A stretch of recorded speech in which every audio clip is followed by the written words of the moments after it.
Führer যদি কোনো জায়গায় আফদ বিপদ হয়, বউয়ের আগে মা জানুন কথা মিশা নয়। ফুয়ার যদি কোনো জায়গায় আফদ আমি ওই নোয়াখালী গেলে তা কই আর কি, আমি ভাষা কই আর কি। ফুয়ার যদি কোনো জায়গায় আফদ বিপদ হয়, বউয়ের আগে মা জানুন কথা মিশা নয়।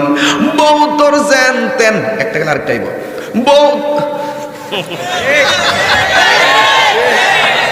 যে বউ শাশুড়িরে মানে না, এটার তো বিদায় করে দেওয়া চলো। কথা কন ঠিক না বেটি?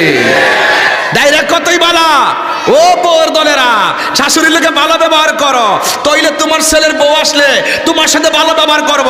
আর তুমি যদি তোমার শাশুড়িকে কষ্ট দাও, কাগজে কলমে লিখে রাখো, কাগজে কলমে লিখে রাখো, তোমার ছেলের বউ তোমাকে জুতা দিয়া পিঠাবে। কথা বলেন ঠিক না?